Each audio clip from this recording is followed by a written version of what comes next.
And police நினச்சா அவங்க அந்த மீட்டிங்கே கேன்சல் பண்ணலாம். ஏதோ தப்பாக இருக்குது, ஏதோ தப்பாக தோணுது அப்படின்னு நினச்சிட்டாலே they have all the rights to cancel the meeting. எங்ககிட்ட கேட்கணும்லாம் ஒன்றும் அவசியமே கிடையாது. ஆனால் அதையெல்லாம் எதுவுமே செய்யாமல் அந்த ஹைவேல இருந்து அந்த ஸ்பாட்டுக்கு போலீஸே எங்களை உள்ளே கூட்டிகிட்டு வந்து விட்டு அந்த நாடகம்லாம் இருக்கு பாருங்க. நம்பிட்டேங்க, முழுசாக நம்பிட்டேன். இப்படி ஒரு சம்பவம் நடந்துருச்சு. இது ஏன், எதனால, அதுக்கான பின்னணி என்னன்ட்டு அந்த வலியோட வீட்டில் உட்கார்ந்துட்டு இருக்கிறேன். ஓடி ஒளிஞ்சிட்டான் வர சொல்றீங்களா? வாயின்னு முன்ன இருந்தா என்ன வேணாலும் பேசுவீங்களா? அன்னைக்கும் சொன்னேன், இன்னைக்கும் சொல்றேன், நாளைக்கும் சொல்றேன், தில்லா சொல்லுவேன், கெத்தா சொல்லுவேன். பணமா ஜனமா அப்படின்னு கேட்டா என் ஜனம் தான் எனக்கு முக்கியம். இன்னொருத்தர் ஃபாரின்ல போய் ஒளிஞ்சுக்கிட்டார். ஃபாரின் உடனே ஸ்டாலின் சார் நினைச்சிட்டு போறீங்க. அவர் இல்ல. எனக்கு எப்பவுமே ஸ்டாலின் சார் மேல ஒரு தனி பாசம் ஒண்ணு உண்டு. என் நெஞ்சில் குடியிருக்கும் கரூர் சொந்தங்கள், உங்கள் அனைவருக்கும் என்னுடைய வணக்கம். ஒரு மனுஷன் லைஃப்ல எவ்வளோ பெரிய ஒரு உயரத்துக்கு போனாலும் மனசளவில் சில வலிகள், காயங்கள் அதை மறக்க முடியாது இல்லையா? எல்லார் லைஃப்லையும் அப்படி தான், நமக்கும் அப்படி தான். நிறையா வலிகள், காயங்கள் எல்லாத்தையும் தாண்டி தான் வந்திருக்கிறோம். ஆனால் எல்லாத்தையும் விட ரொம்ப ஜாஸ்தியான அந்த வலியும் அந்த காயமும் எனக்கு அந்த கரூர் சம்பவம் தான். மக்களை சந்திக்கணும், மக்கள் பிரச்சனைகளை எடுத்து பேசணும். அதுக்காக தான் அந்த மக்கள் சந்திப்பு பயணத்தை தொடங்கி திருச்சி, அரியலூர், நாகப்பட்டினம், திருவாரூர், நாமக்கல், கரூர் அப்படின்னு சொல்லிட்டு போயிட்டு இருந்தோம். அரியலூரில் அந்த மீட்டிங் முடிச்சுட்டு பெரம்பலூர் போகிறதுக்கு முன்னாடி அந்த பெரம்பலூர் போலீஸ் எங்களை அலர்ட் பண்ணாங்க. சரிங்க, கூட்டம் கொஞ்சம் ஜாஸ்தியாக இருக்குது, லேட் ஆகிடுச்சு, வராதிங்க அப்படின்ட்டு. So we had no choice. Police சொன்னால் நம்ம அதை ஒபே பண்ணி தானே ஆகணும். அதே நேரத்தில் பெரம்பலூர் மக்களோட அந்த சேஃப்டியும் மைண்டில் எடுத்துக்கிட்டு ஒரு மன வலியோடவே திரும்ப போயிட்டோம். அதுக்கப்புறம் பெரம்பலூர் தொகுதி மக்களுக்கு மன்னிப்பும் கேட்டோம். அதே மாதிரி நாமக்கல் அந்த மீட்டிங் முடிச்சுட்டு கரூர் வரும்போது அந்த கரூர் போலீஸ் எங்களை அலர்ட் பண்ணியிருக்கலாம்ல. இல்லை சார், இங்கே எதிர்பார்த்ததை விட கொஞ்சம் கூட்டம் அதிகமாக இருக்குது, கண்ட்ரோல் பண்ண முடியல, வராதிங்க. அண்ட் போலீஸ் நினச்சா அவங்க அந்த மீட்டிங்கே கேன்சல் பண்ணலாம். ஏதோ தப்பாக இருக்குது, ஏதோ தப்பாக தோணுது அப்படின்னு நினச்சிட்டாலே they have all the rights to cancel the meeting. எங்ககிட்ட கேட்கணும்லாம் ஒன்றும் அவசியமே கிடையாது. ஆனால் அதையெல்லாம் எதுவுமே செய்யாமல் அந்த ஹைவேல இருந்து அந்த ஸ்பாட்டுக்கு போலீஸே எங்களை உள்ளே கூட்டிகிட்டு வந்து விட்டு அந்த நாடகம்லாம் இருக்கு பாருங்க. நம்பிட்டேங்க, முழுசாக நம்பிட்டேன். அன்னைக்கு இருந்த அந்த கரூர் போலீஸ் பேசும்போது தேங்க்ஸ்லாம் சொன்னேன் அவங்களுக்கு. எனக்கு தெரியாது இப்படி ஒரு நாடகம் நடக்கும். இதுக்கெல்லாம் யார் காரணம்? இதெல்லாம் யார் சொல்லி செஞ்சது? இப்படி பண்ணுங்க, அப்படி பண்ணுங்க, சப்போஸ் அப்படி நடந்தா இப்படி பண்ணுங்க, சப்போஸ் இப்படி நடந்தா இந்த மாதிரி இன்ஸ்ட்ரக்ஷன்ஸ்லாம் கொடுத்து அந்த ப்ரெஷர் போடுறது யார்? அந்த சம்பவத்தில் நம்ம யாரெல்லாம் இழந்திருக்கோம் தெரியுமா? ஒரு டிவியில் என் படமோ பாட்டோ வந்துச்சுன்னா, அம்மா விஜய் மாமா, அம்மா விஜய் மாமா அப்படின்னு சொல்லி அவங்க அம்மா கிட்ட சிரிச்சுக்கிட்டு அந்த டிவி ஸ்க்ரீனை போய் தொட்டு முத்தம் கொடுத்துக்கிட்டு என் அக்கா தங்கச்சிங்களோட தங்க பிள்ளைகளை இழந்திருக்கோம்யா. மழலை கூட சரியா வராதப்போ ஒரு பேப்பர் மேகசினில் என் ஃபோட்டோவை பார்த்தா அதை சிரிச்சுக்கிட்டு அந்த கள்ளங்கபடம் இல்லாத அந்த சிரிப்பு, அந்த கடவுள் மாதிரி இருக்கிற அந்த பச்சை பிள்ளைங்களை இழந்திருக்கோம்யா.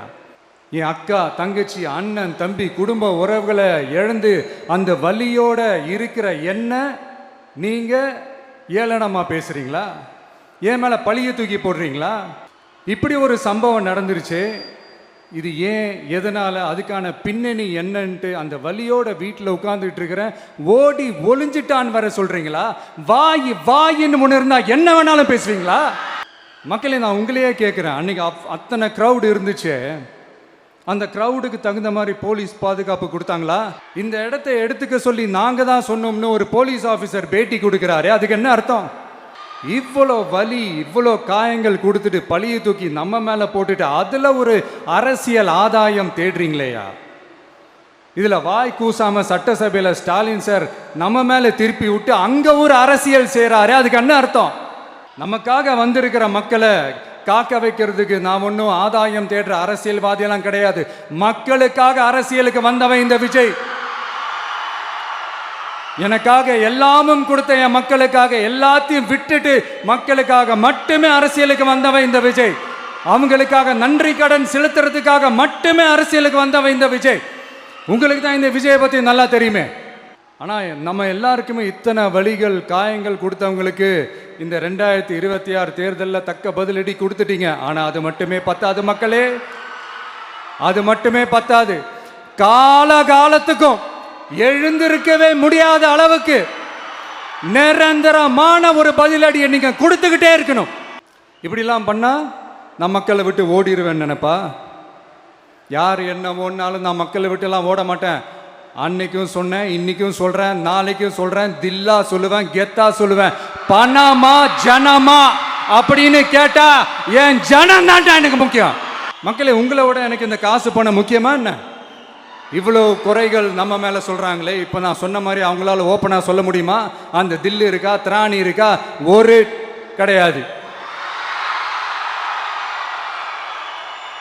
ஆனால் நம்ம மக்கள் அமைச்சு கொடுத்த நம்ம அரசை குறைகள் மட்டும் டிசைனா மாடலாக குறைகள் மட்டும் சொல்லுவாங்க. ஒவ்வொரு டிபார்ட்மெண்ட்லேயும் அந்த பார்ட்டி ஃபண்ட், அந்த கட்சி நிதின்ற பேரில் அடிக்கிற கொள்ளையெல்லாம் இந்த தீய சக்தியாக இருக்கட்டும், தீந்து போன சக்தியாக இருக்கட்டும், ரெண்டு பேரும் மாறி மாறி இதே தான் செஞ்சிட்டு இருக்கிறாங்க. இதில் ஒரு ஹைலைட் காமெடி என்னன்னா, சட்டசபையில் பேசும்போது பார்ட்டி ஃபண்டுன்னு தான் சொன்னேன். அது எந்த பார்ட்டி, என்ன ஃபண்டு, யாரு, என்ன பேரு, எதுவுமே சொல்ல. பார்ட்டி ஃபண்டுன்னு சொன்னவனை எடுத்தாங்க பாருங்க ஒரு ஓட்டம். எனக்கே ஃபஸ்ட்டு புரியல, ஏன்பா ஓடுறாங்க? அப்படி என்ன நம்ம இப்போ சொல்லிவிட்டோம்? அதான் அந்த குற்றமுள்ள நெஞ்சுக்கு தான் குறுகுறேங்கும். இது எப்படி இருக்குது தெரியுமா? எங்கள் அப்பா பீரோக்குள்ளே இல்லை, எங்கள் அப்பா பீரோக்குள்ளே இல்லை அப்படின்னு சொல்கிற மாதிரி. ஐயோ, ஏன் கேட்குறீங்க? இவங்களோட செம்ம கூத்தாக இருக்குங்க, செம்ம ஃபன்னாக இருக்குது. சென்னையில் ஒரு பாலம் கட்டுறதுக்காக நார்மலாக ஆகிற செலவை விட அதிக செலவில், கிட்டத்தட்ட டபுள் மடங்கு செலவில் ஒரு டெண்டர் ஒன்று விட்டுருக்குறாங்க. அதையெல்லாம் தோண்டி எடுத்து அதெல்லாம் இப்போது கண்டுபிடிச்சி கேன்சல் பண்ணியிருக்கிறோம். இன்னும் எத்தனை கோடி ஊழல், எத்தனை லட்சம் கூடல் தோண்ட வருமோ எங்களுக்கே தெரில. ஒவ்வொரு முகமுடியாக கிழியுது. ஐயோ, இந்த விஜய் ஒவ்வொரு கதையாக எடுத்து வெளியில் விட்டுருவான் போலேன்ட்டு திரும்புகிற பக்கம்லாம் கதறல் கதறல் கதறல், காதலேருந்து ரத்தம் வராத குறை. ஆமாம், இப்படி ஊழல்லே ஊறி போனவங்க இப்படி தான் இருப்பாங்க.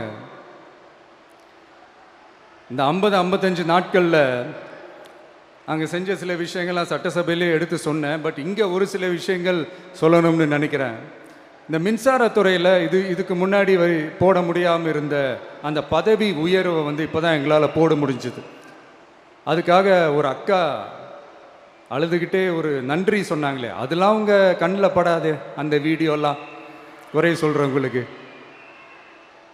அடுத்து லஞ்சம்லாம் ஒழிக்க முடியாது, ஊழல்லாம் ஒழிக்க முடியாது, அதெல்லாம் பிளட்டிலேயே ஊறி போய் இருக்கு அப்படின்னு சொன்னவங்க போய் ஒவ்வொரு கவர்மெண்ட் ஆஃபீஸாக பாருங்க, ஒரு பைசா லஞ்சம் இல்லை, ஒரு பைசா ஊழல் இல்லை, வேலையெல்லாம் சும்மா டக்கு டக்கு டக்குன்னு நடக்குது.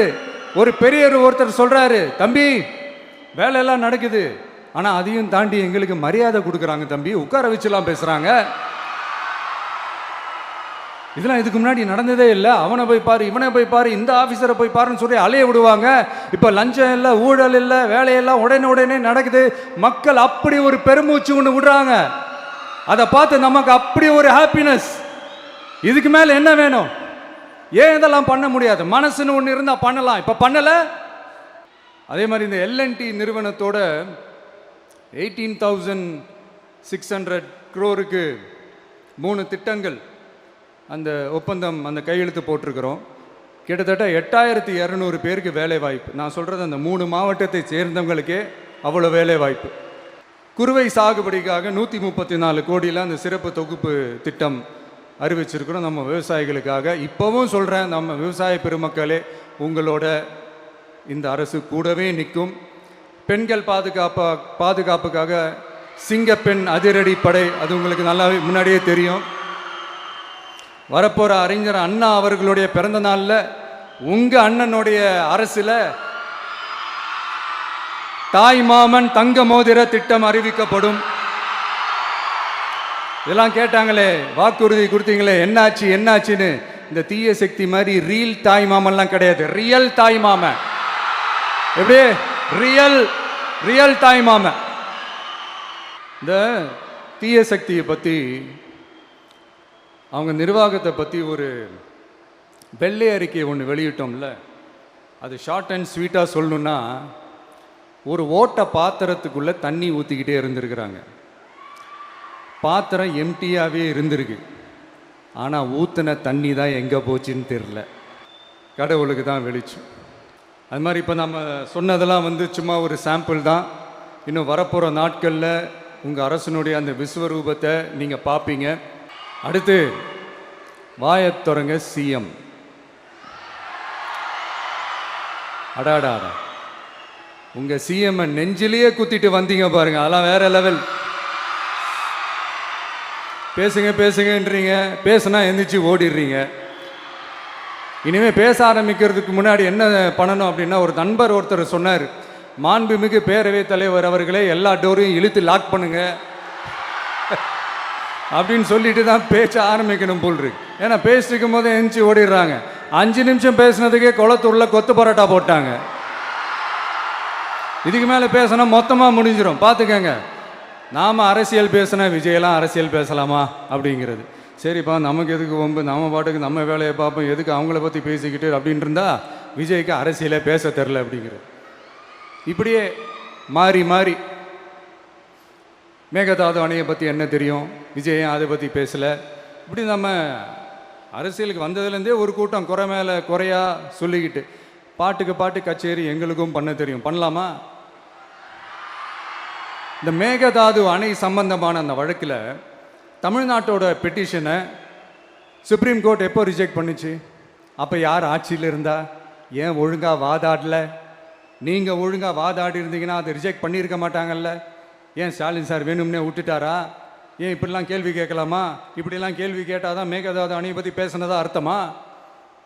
ஏன் அந்த ஸ்டேட்டு சிஎம் பேசுகிறாரு, நீங்கள் ஏன் பேசலை அப்படின்னா, நம்ம ஸ்டேட்டோட உரிமையை எங்கே நிலைநிறுத்தணுமோ அதுக்காக வேலை பார்க்குறது மட்டும்தான் முக்கியம். சும்மா சவால் விட்டுக்கிட்டு சீண்டிப்பார், நான் யார் தெரியுமா, தொட்டுப்பார், இப்படிலாம் பேசிக்கிட்டு இருந்தால் வேலைக்கு ஆகாது. சும்மா பேசி பேசி பிரச்சனையை வளர்த்துக்கிட்டு யார் மேலே அது பழியை தூக்கி போட்டுட்டு அப்புறம் மக்களை அம்போன்னு தெருவில் விட்டுட்டு இப்படி தான் ஒரு அரசியல் பண்ணணும்னா அந்த அரசியல் நமக்கு தேவையும் இல்லை, அதை நம்ம செய்யவும் போகிறதில்ல. Talk less work more mode தான், அதுதான் நம்ம பாலிசியே. அதனால தான் சட்டசபையில் அந்த அரசினர் தீர்மானம்னு சொல்லி ஒன்று கொண்டு வந்தோம். அது எப்படி டு டேக் இட் ஃபார்வர்ட் எப்படி கொண்டு போகணுமோ அதை சரியாக செய்வோம். சென்ட்ரல் கவர்மெண்ட்லேருந்து அந்த டீலிமிட்டேஷனை திரும்ப கொண்டு வர போகிறதா ஒரு பேச்சு ஒன்று அடிப்படுது. யார் என்ன டீலிமிட்டேஷன் கொண்டு வந்தாலும் தமிழ்நாடு அது ஒத்துக்காது. நமக்கான இடத்த யாரும் பறிக்கவும் முடியாது, அது பறிக்கவும் விட மாட்டோம். இப்படி நாம் இருக்கும்போது இந்த தீய சக்தி திமுக எங்கே போய் நிற்குது, யார் கதவை தட்டிக்கிட்டு நிற்குது, அது உங்களுக்கே நல்லா தெரியும். மக்களே, இந்த தீய சக்தியும் தீந்து போன சக்தியும் வேறலாம் இல்லை, கூட்டு கலவானிங்க. சொல்ல முடியுமா அவங்களால? எங்களுக்குள்ள ஒட்டும் இல்லை, உறவும் இல்லை, அறிவிக்க முடியுமா, நிரூபிக்க முடியுமா? இந்த வரப்போகிற இடைத்தேர்தலில் அதை நிரூபித்து காட்டுங்க, அப்புறமா பேசுங்க. மக்களை, என் மனசை விட்டு கரூர் எப்பவும் நீங்கவே நீங்காது. நமக்கு ஏற்பட்ட வேதனையான சம்பவத்தை, நமக்கு எதிராக நடந்த சதியை சூழ்ச்சியை இனி வர்ற ஜென்ரேஷனும் அவங்களுக்கு தெரியப்படுத்தணும்ல. அதுக்காகவே இனி ஒரு அரசியல் சதியை, அரசியல் சூழ்ச்சியை யாரும் யோசிக்கவே கூடாதுன்றதுக்காகவே கரூரில் ஒரு நினைவு சின்னத்தை நம்ம டிவிகே சார்பாக அமைக்கப்படும் அப்படின்றத அறிவிக்கிறோம். அப்புறம் கரூர்லேருந்து ஒட்டுமொத்த தமிழ்நாட்டு மக்களுக்கும் சொல்கிறேன், உங்கள் டிவிகே அரசு உங்களுக்காகத்தான் உழைக்கும். அடிப்படை வசதிகளை முதல்ல நிறைவேற்றணும். ஒரு பக்கம் நிதி நிலைமையை சரி செஞ்சுக்கிட்டே, இன்னொரு பக்கம் அப்படியே நாம் சொன்னதில் ப்ரையாரிட்டி பார்த்து ஒவ்வொன்றா படிப்படியாக நிறைவேற்ற ட்ரை பண்ணுவோம். இது எப்பவும் உங்களுக்கான அரசாக தான் இருக்கும். இந்த விஜய் உங்கள் விஜயாக தான் இருப்பான். நீங்கள் உரிமையோட உங்கள் கவர்மெண்ட்டை நீங்கள் அணுகலாம். இந்த தீயசக்தி ஆட்சி முடிஞ்சு பொட்டிக்குள்ளே போனதுலேருந்தே என்னென்னமோ பண்ணுறாங்க, இது ஏதோ பேசுகிறாங்க, சோஃபாங்கிறாங்க, வாஷிங் மிஷினுங்கிறாங்க. இந்த அரசியல் வியாபாரம் பண்ணுறதுக்கான அந்த வெண்டிங் மெஷினே அவங்க தான். யார்? இந்த திமுக. இதில் நம்மளை பார்த்து வாஷிங் மிஷினுங்கிறாங்க. எலெக்ஷனில் ஓட்டுக்கு காசு கொடுக்குற அந்த கலாச்சாரத்தை, அந்த கல்ச்சரை அடித்து நொறுக்கி இருக்கிறோம். எலெக்ஷன்லேயே அப்படி வேலை பார்த்த நமக்கு எதுக்கு இந்த குதிரை, கழுதை, ஒட்டக பேரெல்லாம்? மக்களின் பக்கம் அப்படி இருக்கும்போது நமக்கு எதுக்கு இந்த பேரெல்லாம்? இந்த திருட்டு திமுக ஆட்சியை வச்சுக்கிட்டு ஊரடிச்சு ஒலையில போட்டு இந்த கொள்ளையை அடிச்சதுனால தான் உங்க கரூர் கம்பெனி ஓனர் ஒருத்தர் எங்க எங்க இருக்காருன்னே தெரியாம ஓடு ஓடு ஓடு ஓடு ஓடு ஓடு ஓடு ஓடு வராம் பாரு வேட்டக்காரன் ஓடினே இருக்கிறாரு. இன்னொருத்தர் ஃபாரின்ல போய் ஒளிஞ்சுக்கிட்டார். ஃபாரின் ஸ்டாலின் சார்ன்னு நினச்சிட போறீங்க. அவர் இல்லை. எனக்கு எப்பவுமே ஸ்டாலின் சார் மேல ஒரு தனி பாசம் ஒன்று உண்டு. அவர் கிடையாது, இவர் வேற. சிங்கப்பூருக்கு செக்கப்புக்கு போனார்ல அவரு. இன்னும் தோண்ட தோண்ட எத்தனை பேர் மாட்ட போறாங்களோ தெரில. உங்ககிட்ட யாராவது லஞ்சம் ஏதாவது கேட்டாங்கன்னா கொடுக்க முடியாது சொல்லுங்க, நான் இருக்கேன் உங்களோட. அப்படியே யாராவது ஃபோர்ஸ் பண்ணாங்கன்னா இது எங்க மகன், எங்க புள்ள, எங்க அண்ணன், எங்க தம்பி, எங்க விஜய், எங்க விஜயோட ஆட்சின்னு ஸ்ட்ராங்கா சொல்லுங்க. மக்களை நீங்க கூட இருக்கும் போது லஞ்ச ஊழல் மட்டும் இல்லை, அதிகாரத்தை வச்சு ஆட்டம் போடுற யாரா இருந்தாலும் அடங்கிடுவாங்க. இந்த கடமை, கண்ணியம், கட்டுப்பாடுன்ட்டு ஒரு காலத்தில் கொள்கையோடு இருந்த கட்சியெல்லாம் இன்னைக்கு எப்படி இருக்கான்னு உங்களுக்கே தெரியும். அதாவது இந்த டிவிக்கே கட்சியோட தலைவரை எதிர்க்கிறதுல ஒரு நியாயம் இருக்கு. ஏன்னா உங்கள் பொழப்பில் மண்ணள்ளி போட்டான். என்ன இந்த ஊழல் லஞ்சம்லாம் பண்ண மாட்டேன்னு சொல்லி உங்கள் அரசியலையே ஒரு தெருமுனைக்கு கொண்டாந்து விட்டான். மக்கள் வேற அவனை தான் நம்புகிறாங்க. ஸோ இந்த விஜயை எதிர்க்கிறதுல ஒரு அரசியல் நியாயம் இருக்குது, அதை புரிஞ்சுக்கலாம். ஆனால் இன்னைக்கு இந்த விஜயை மக்கள் ஓட்டு போட்டு ஜெயிக்க வச்சு ஒரு தீர்ப்பை கொடுத்து மக்களுக்காக வேலை செய்யறதுக்காக முதலமைச்சராக உட்கார வச்சிருக்கிறாங்க. என்னமோ இன்னமும் நீங்க தான் ஆட்சியில் இருக்கிற மாதிரி. விஜய் கரூருக்கெல்லாம் போகக்கூடாது, விஜய் இங்கே போகக்கூடாது, அது செய்யக்கூடாது, இது செய்யக்கூடாதுன்னு எனக்கு புரியலையே. ஆட்சியில் இருக்கும் போது தான் இவ்வளோ கட்டுப்பாடெல்லாம் போட்டீங்க, எஸ்ஓபிஸ்லாம் போட்டீங்க, ஸ்டாலின் சார் ஆப்ரேட்டிங் ப்ரொசீஜர்லாம் போட்டீங்க. இப்போவும் அதே பண்ணிட்டு இருந்தீங்கன்னா என்ன சார் நியாயம்? இல்லை, நான் தெரியாமல் தான் கேட்குறேன். இன்னும் கனவுலையே இருக்கிறீங்களா? முதல்ல முழிச்சு வாங்க, ரியாலிட்டிக்கு வாங்க. உங்கள் ஆட்சியெல்லாம் வீட்டுக்கு போய் டிவிக்கேன்னு ஒரு ஆட்சி வந்து ரொம்ப நாள் ஆச்சு. ஒழுங்கா படி என்று சுப்ரீம் கோர்ட் ஓங்கி மண்டேலியே நறுக்கு நறுக்கு நறுக்கு என்று செம்மட்டியாலே அடிச்சும் இந்த திமுக முழிச்சிக்கல அப்படின்னா அப்போ கொஞ்சம் கஷ்டம்தான். வெற்றி தோல்வியெல்லாம் அரசியல் சகஜம் சார்.